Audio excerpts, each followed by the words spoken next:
Oh, hello.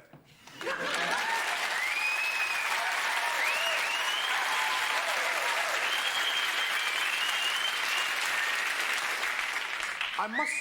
Hello, beat down Babylon and ting and ting and ting and ting.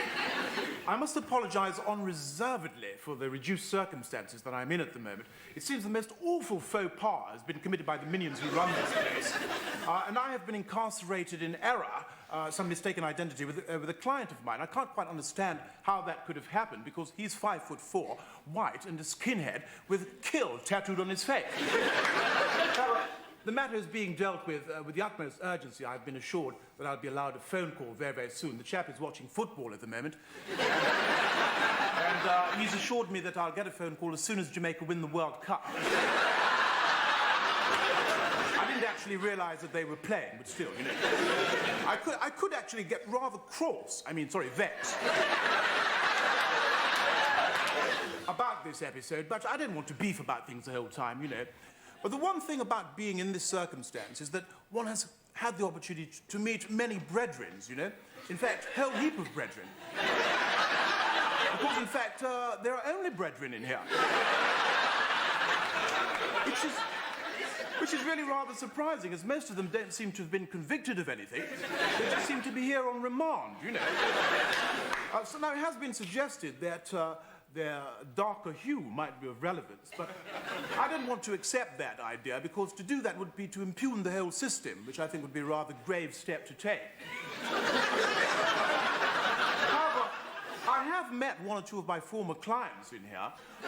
One of them, a rather charming fellow, he was convicted of murder, I suppose, is the only way to describe stabbing someone to death. But he was rather outraged when he saw the injustice of me being in here, because as soon as he saw me, he started swearing the whole time. However, it seems that he is a very, very sort of special sort of guy, because he spends a lot of time being very particular about his personal appearance. In fact, that's why he's in here. He actually stabbed someone to death for stepping on his shoes. You know? Actually, this really is quite a Hello, God, look, I really must get out of here. I've booked a Peace-side chalet at Val d'Isere.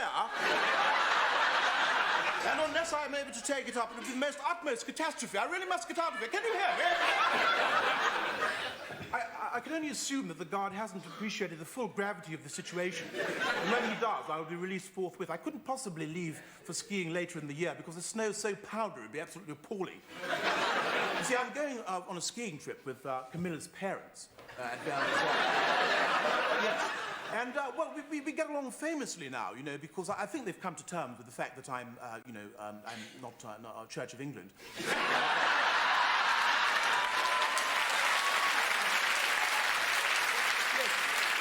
The thing is, I do enjoy their company a lot. Her father is very, very, very friendly. In fact, he's making a lot of effort so that we can get along, in fact. But he does talk about steel bands rather a lot. In fact, every time I go to visit, he hires one, you know. He calls it a Caribbean evening, you know.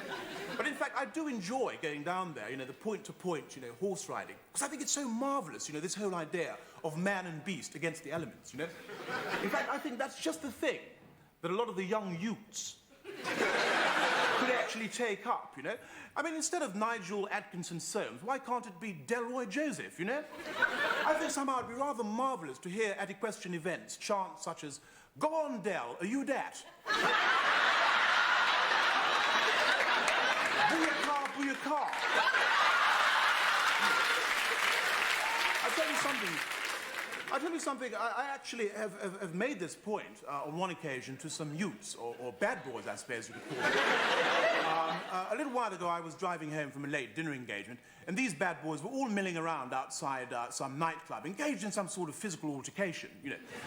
Well, being older and wiser, I drove up, and I said, now look here, chaps, why so hasty, you know?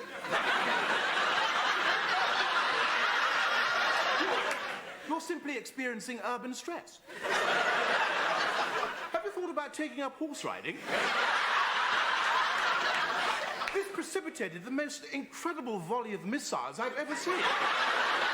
Against my car. I vacated post-haste, I can assure you. Do you know, There's an incredible irony about this situation because here I am, a very roots and culture guy, you know. I know how to relate to my Idrin. Yes, I'm very successful, you know, very successful professional. I have a delightful house in Godalming, a listed building we've just bought. I have a Caucasian wife. I'm a member of the Conservative Club. Yet, Babylon have handcuff on me.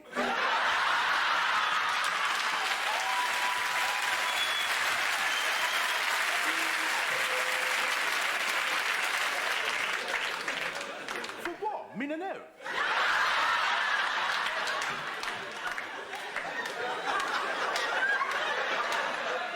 Do you know, at times like this, the oratory of Bernie Grant seems strangely compelling.